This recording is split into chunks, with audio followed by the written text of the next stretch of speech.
So the council is an organisation.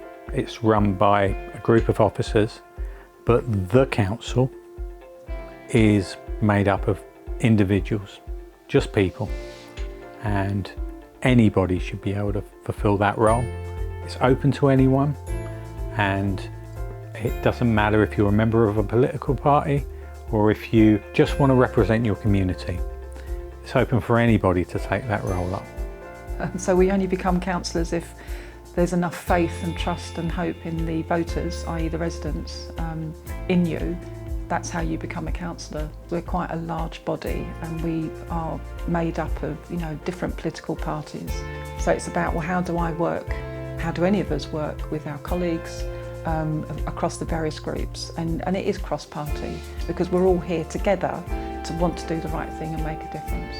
When you be elected a councillor, you have a position, your voice will be listened and will be debated. So that gives me the hint to be a councillor, because that gives you the opportunity to bring the issue from the resident to the council and make the difference. Whilst I'd always been concerned about climate and environment and taken action, I realised the urgency of the situation and I really thought I needed to take part. I was approached to become a councillor and the focus was then on asset development. A lot of councils were looking at transferring assets into the community and getting the community to take ownership. And that's the bit of the work I absolutely love. I love working with the community. I absolutely love working with residents. One of the things that really helped me transition from being a local councillor to being a councillor that has a division to look after was the induction training that was put in place by Sussex County Council. It's really comprehensive, covers all of the service areas and really helps you better serve your community. When I first elected as councillor, I never been to a meeting, never see council meeting. I have no training at all. It's learning curve. I think, and going back is democratic service give you good support. You do have to show an amount of flexibility in how you're prepared to work and find work. I work part-time for a trade union that gives me a solid wage. I continue to be a filmmaker, which is what I was before I was a councillor. And then I do my work for the council. That's aided by the remote working that's come around in the last few years, which means now that a large number of meetings can be done online. I've got a flexible employer and I manage to make it work. Part of my role as a local county councillor is to ensure that where I can and where it's appropriate to liaise and support local businesses, but also to help represent those local, particularly new businesses. One of the things I'm most proud of is how far we've come in getting a new town centre. We've gone from a position where it looked like we were going to get another housing estate, and now we've got the promise of a new town centre being built by Morrison's with a new library, in addition to the investment that the County Council is making in youth services at the Joff. I'm really proud of the steps that we're making to support the residents in the town.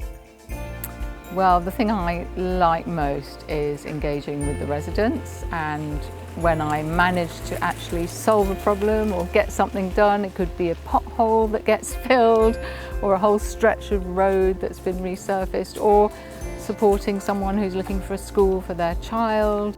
The achievement I'm most proud of is the pedestrian crossing I've managed to get across a very unsafe road in my ward.